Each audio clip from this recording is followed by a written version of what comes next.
Hello guys, আসসালামু আলাইকুম। কেমন আছেন সবাই? এখন এই যে বছরের প্রথম লিচু তো এত বেশি বড় হয় না, ছোট ছোটই আছে। তবে এমনি লিচুগুলো খুব মজার ছিল, মিষ্টি ছিল খেতে। তাই যে দেখেন আমরা খাচ্ছি বাচ্চা করে, যে সকালবেলা মা নাস্তা দিচ্ছি সকালে, যে বাচ্চারা নাস্তা খাবে। এই যে সবাই মিলে 3 ভাই বসে নাস্তা খাচ্ছে। আর আমি এদিকে আমার কাজের পালায়, যে দেখেন সব মই মশলা হাতে বেটে নিয়েছি, কারণ হাতে বাটা ছাড়া আমার ঘরে তরকারি খাবে না। আমার হাজব্যান্ডের আদেশ যে বাটা মশলা দিয়ে তরকারি রান্না করবা।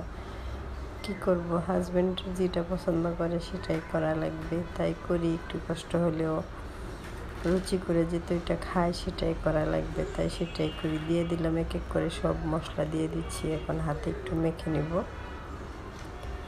এরকম করে হাতে মাখা জাখা করে কে মাংস রান্না করেন কমেন্টে অবশ্যই জানাবেন। আমার তো অনেক পছন্দ হাতে মাখা জাখা করে রান্না করাটা। আর একদিনে আমার 2 রকমের মাংস রাঁধতে হয়, কারণ আমার বাচ্চা গরুর মাংস খেতে চায় না, তাদের দাঁতে বাজে, তাই খেতে চায় না। এক বাচ্চার এক রকমের চয়েস, মুরজি, এগুলা করতেই হবে। গরুর মাংস রান্না করলেও আমার মুরগির মাংস রান্না করতে হয়, তাই আমি মুরগিটাও গরুর মতো করে মাখা জাখা করে নেব। এক এক করে সব মশলা আমি দিয়ে দিচ্ছি। হলুদ, লবণ, মরিচ, গরম মশলা, তেল দিয়ে দিলাম।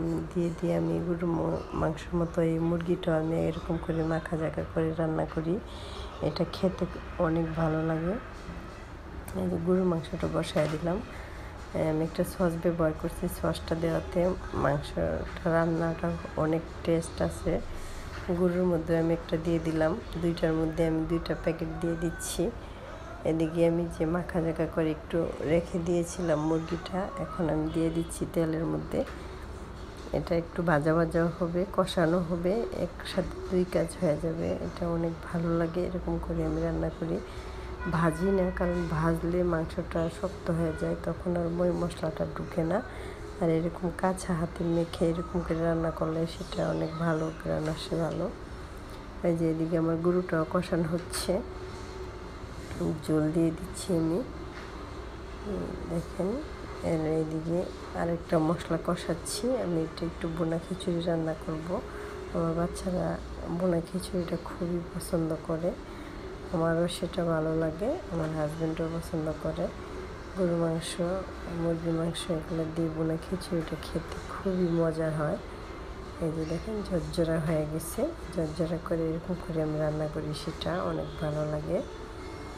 আর এই যে দেখেন এখন তো তালের সময়, তালের বিচি নিয়ে আসছে। না, তালের বিচিগুলো অনেক মজার ছিল, তালের বিচিটা আমার পছন্দ। আর এদিকে ফ্যাপসাগুলো আমি একটু ভাপ দিয়ে নিচ্ছি। ফ্যাপসাগুলো সবসময় আপনারা ভাপ দিয়ে রান্না করবেন, কারণ ফ্যাপসার মধ্যে অনেক ময়লা টয়লা থাকে, এই ফ্যাপসাগুলো ভাপ দিলে বের হয়ে যায়। আর বাচ্চা বলতেছে আম্মু আমি যে পানিপুরি খাবো, তাই আমি আমার বাচ্চা করে পানিপুরি আমি নিজে হাতে তৈরি করে খাওয়াই, কারণ বাহিরেরগুলা কত ভেজাল থাকে। সেই জন্য আমি বেশিরভাগ চেষ্টা করি আমার বাচ্চাদেরকে নিজের হাতে একটা জিনিস তৈরি করে খাওয়াতে। আর নিজের হাতে তৈরি করে দিলে বাচ্চারা, তাই আমি হাতেই তাদেরকে তৈরি করে দিই। এই যে দেখেন পুরটা ভিতরে দিয়ে দিচ্ছি, তারা অনেক মজা করে খাচ্ছে। তাদের আনন্দ আমার আনন্দতে। সবাই ভালো থাকেন, আল্লাহ হাফেজ।